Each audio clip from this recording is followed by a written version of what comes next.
Welcome to the Alcohol Reset, the podcast that helps you reset your habits, health, and relationship with alcohol without judgment or extremes. If you're looking to cut back, take a break, or just understand how drinking can affect your body and mind, you're in the right place.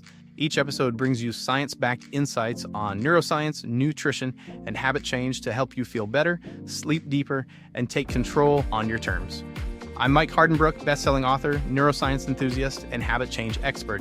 I've helped thousands through my book and podcast to rethink their drinking, and now I'm here to help you do the same. Let's get started. Have you ever noticed that strange linguistic habit we all seem to fall into? As soon as weather turns cold, we don't just drink during the holidays. We actually give it a name. We call it holiday spirit. Think about that for just a second. We toss that phrase around so easily, right? Like it's just background noise. But words are powerful, and that particular phrase was doing way more psychological work than we ever give it credit for. So here's the paradox I want you to hold on to. When alcohol, which is just the simple chemical compound, becomes the literal accepted shorthand for joy, for connection, and for relief, it stopped being just a beverage. It's become an emotional symbol. And today, we're going to analyze what that symbol really is. We're going to unpack exactly why alcohol earned the label holiday spirit and how that framing unconsciously shapes our choices. And ultimately, what happens when we confuse a liquid chemical warmth with true emotional warmth, especially during what is, for many of us, the most psychologically loaded time of the year. Now, this isn't about judgment, not at all. Like I talk about in my book, No Willpower Required, this is all that intentionality. And this is a time of year when, let's be honest, we often run on total autopilot. Language absolutely shapes behavior. And alcohol has this unique status. I mean, think about it. We don't call a slice of cake birthday spirit. We don't call our morning coffee work spirit, but alcohol. It's completely tied up with festivity, with celebration, with relief. And that framing changes everything. It changes how much we drink, why we drink, and that makes it really easy to overlook the downsides when our stress levels are already sky high. Understanding this, I think, helps move from that autopilot sipping into making truly intentional choices. Okay, so let's dig into the history that laid the groundwork for this. This idea of liquid warmth being tied to the soul isn't some, modern invention. It has genuinely ancient roots. For centuries, alcohol was deeply, deeply tied to winter rituals. If you go way back to ancient festivals, fermented drinks were essential. And they weren't just for fun. They were a tool for marking survival through these harsh, brutal winters. See, producing alcohol meant you had a surplus. It meant you had stored enough grain, enough fruit, enough of whatever to let something ferment instead of just eating it right away. So alcohol, early on, it symbolized three really critical things: warmth, abundance, and communal safety. All during times that were genuinely scarce and dangerous. If your community had enough to make a celebratory drink, you would earn that moment of celebration together. So it quickly became this literal physical shorthand for togetherness and relief. And here's the key point. The symbolism stuck. It stuck even as the context changed completely. I mean, today our survival isn't usually threatened by a bad harvest. But that ancient association, that this drink equals earned relief, it's still incredibly potent. It's still seen as the marker of celebration. Okay, so now let's get to where it gets really interesting. The modern psychological shortcut. Why, specifically, does alcohol feel so tied to spirit, to belonging, even when you're just having a single glass? The answer is it's pure brain chemistry. Alcohol is very, very efficient. It activates three major neurochemical systems all at once, and it creates this powerful but temporary illusion. First, it spikes your dopamine. That gives you that immediate rush of reward. You feel good right now. Second, it activates GABA. GABA is like the brain's main braking system. It gives you that rapid sense of calm and quiets down all that noise, all that worry. And third, and this is the one that really sells the spirit idea, it increases the release of oxytocin, which we all know is the social bonding hormone. So that combination, reward, relaxation, and bonding, it creates a remarkably fast track to a sense of warmth and connection. And what are we all really craving during the hectic holiday season? Craving comfort, we're craving familiarity, and some kind of emotional grounding. So here it is. This is the core insight, the real aha moment. Your brain isn't fundamentally craving alcohol. Your brain is craving connection. It's craving comfort and immediate relief from pressure. Alcohol has just learned how to impersonate those feelings very, very effectively. It offers a fast, yes, but temporary and ultimately depleting imitation of true belonging. You can kind of think of it like emotional fast food. It hits all the right spots quickly, but it offers zero lasting nutritional value for your emotional state. It gives you the feeling of connection without having to do the actual work of connecting. Which brings us to a really critical question. Why December? Why does this month amplify the need so much? Why does alcohol feel more essential now than, say, on a random Tuesday in July? There are 4 specific factors that really drive this symbolic need during the holidays. The first one is just. The emotional load is dramatically higher.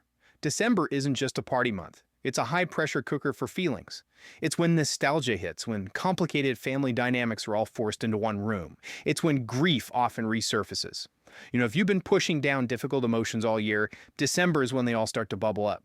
The second factor, stress drops suddenly, and that can create a rebound. So many of us spend 11 months running on high alert powered by cortisol, and then the year winds down, that cortisol level finally drops, and this massive flood of unprocessed emotions rushes in to fill the void. That can feel totally overwhelming. And what's the quickest way to manage that overwhelm? You reach for the fastest emotional brake pedal you can find. Third, social scripts take over. There's just immense pressure to participate. You're sort of required to toast, to celebrate, to relax, even if you don't feel like it. Think about the office party, right? Or that family dinner. The script says you show up and you have a drink. It's an easy trap to hold. And finally, the fourth factor. Alcohol becomes permission. This might be the biggest one. The drink becomes symbolic permission. Permission to finally rest. Permission to feel deeply. Or maybe permission to escape those difficult feelings. It's not just a drink anymore. It's a powerful, culturally approved, emotional tool. So what's the hidden cost here? What's the cost of confusing that instant liquid warmth with real emotional warmth? Because when alcohol becomes your main emotional anchor, there are costs we don't always notice. First, you lose control of volume. You might drink way past the point of comfort without realizing it. Because you're not measuring liquid, you're chasing a feeling, relief, connection. Your brain just says, I need more comfort, not I need more alcohol, what I whole. Second is emotional delay. Those feelings of stress or sadness, they get muted chemically. They don't get processed. So you're just postponing the emotional work. Third is the cost of conditional connection. You accidentally start to train your brain that real fun or real relaxation only happens with drinks. You start to believe the drink is the prerequisite for the joy, not the people, not the moment. And finally, recovery just takes longer. Your body and your nervous system are already taxed by the season. The lack of sleep, the travel, the social stuff, adding that extra physical load just makes the post-holiday burnout so much worse. So since this season asks so much of us, I want to leave you with 2 practical, intentional tools. Tools to support your nervous system and your body's cleanup crew. This is about being intentional, not feeling guilty. If you find yourself using alcohol more because of this high emotional load, your body needs extra support. First, let's talk about brain energy, specifically thiamine or vitamin B1. Alcohol is a huge depleter of thiamine, which is absolutely crucial for your brain and mood. If you're feeling extra brain fog or irritable or just exhausted the day after, that can be tied to B1 depletion. Replenishing it is a practical way to help your brain bounce back faster. Second is supporting your body's detox system, specifically glutathione. That's your liver's main detox engine. This cleanup crew is essential when you're putting extra demands on it. A great way to support this is with a compound called N-acetyl-L-cysteine, or NAC. It just helps your liver and brain recover during these periods of higher demand. So let's circle back and reclaim the real meaning of spirit. What if spirit wasn't liquid at all? What if the spirit of the season meant presence? Being fully there with the people you love. What if it meant laughter, comfort, memory? What if it meant the strength of having boundaries? Or choosing real connection? Look, alcohol can be a small part of the moment. A nice pairing, a ritual, fine. But it doesn't have to define it. And it certainly shouldn't be the main emotional tool you rely on. So here's the final thought to carry with you. We call it holiday spirit, because alcohol successfully borrowed meaning from our deepest human needs.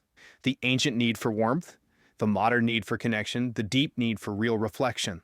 But the real spirit of the season, the comfort, the clarity, it doesn't, and it never did, reside in a glass. You don't have to eliminate it to reclaim that meaning. You just need to be mindful. Just notice when the symbolism, that history, that quick psychological shortcut starts driving your behavior instead of your intention. Stay present, stay intentional, and happy holidays. That's a wrap for today's episode. If you got something out of this, do me a quick favor, leave a rating and review on whatever podcast platform you're listening on. It helps keep the show going and would mean the world to me. Got ideas, comments, or questions? Shoot me an email at mike@trycloud9.com. I'd love to hear from you.